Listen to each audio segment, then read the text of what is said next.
working with a lot of people. What I do when I hear different things, like somebody's sick from COVID, or one girl gave me a call and say, Miss Elaine, I took your class 2 years ago, and but I've been battling cancer.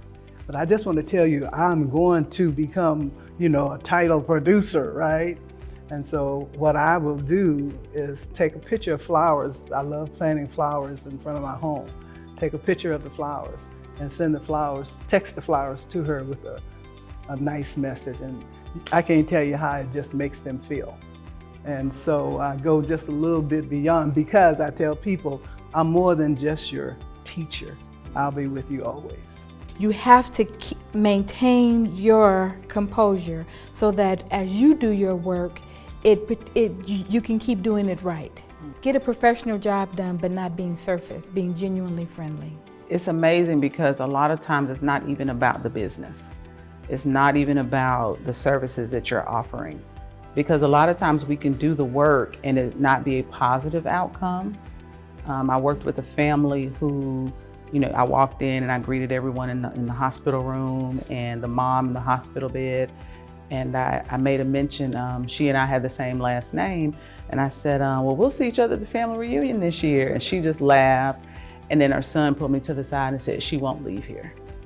And, that's when you have to realize and remember that it is really about connecting with people on that basic level. We call it friendliness, kindness, whatever, but it definitely has to be genuine, because you can walk out of a room and someone's life has changed completely.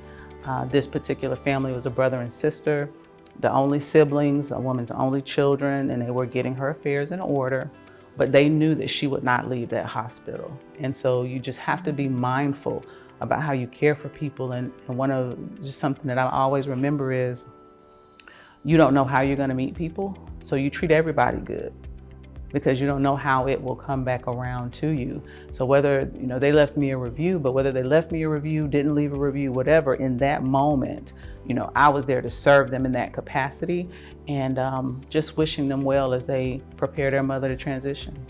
I think that's part of why my general notary work business works so well, because I am in there professional, but I am very friendly. I'm offering other services besides that, like if I go into a hospital, nursing home, assisted living, or anything like that, and they need a power of attorney.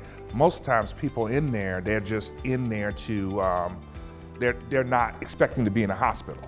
So they need that power of attorney. When I get in there, and the power of attorney is to give a relative power of attorney over their affairs. So when I get in there and I am able to notarize that, I offer, hey, well, I have a scanner on my phone. I can scan this, send this to the bank for you. Oh, wow, great. I can fax this over to your relative if you need it faxed over. And they're like, oh, wow, that's more service, not only just for notarizing. And then they're referring me and referring me and referring me. The social workers in the hospitals love me coming in there, because that just makes their jobs a lot easier. If you give that little friendly service, like you're saying, and that little extra, it just pays in dividends. That's why my general notary work business works well. In fact, Friday, I went to a guy who had called me years ago because he needed something notarized as power of attorney for his father. He had my paperwork from 2009 with my notary stamp on it and said, now my mother needs it. And I remembered you from 2009, so I called you back to do this other power of attorney. And I said, oh, that's my signature, that's my stamp from 2009. But he was good, it was good. So people remember that. What Daniel said sparked an incident that occurred. The power of friendliness can lead to diversification. I was doing a notary job and we were having good conversation. I was using my hands as we were talking and smiling and body movement. I was doing all this. The lady asked me, she said, do you have a hobby? I said, I love sign language. And she said, really? She said, are you an interpreter, or how did you learn sign language? And then she wanted to know my story. I told her how I learned it from a young child on up, and then how I developed it. And she said, we need an interpreter at the school. And I said, I work full time doing my notary signings. And she said, but we need an interpreter at this elementary school. She said, could you just give us a year? And so I said, okay. So I went down to the Cattle Parish School Board and I completed the application, signed up, and I interpreted for 3 different classes, 3 different grade levels for a year at a school. And this all came from conversation. It wasn't robotic. It was just genuine conversation and something she was observing from me, because I was using my hands and my body movement and my facial expression, everything that I learned from sign language. And then I got a job, but I didn't want that. I wasn't looking for that, but I was able to do it. And so that added to the income, and it added to my notary work as well, because now she tells other people that I'm a notary, the deaf community. I love the story from Miss Jamie, because I think my greatest accolade is that I'm a mom of 3. And my youngest daughter has a condition. She's 13, but she's mute. She cannot speak. She doesn't speak. And we've been trying to teach her sign language.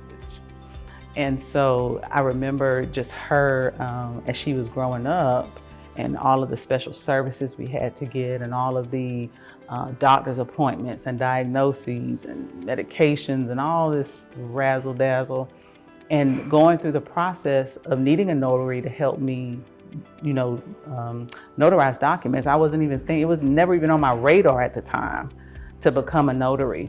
But in just watching her grow, seeing the services that she has needed, especially that sign language piece, in addition to caring, is the communication.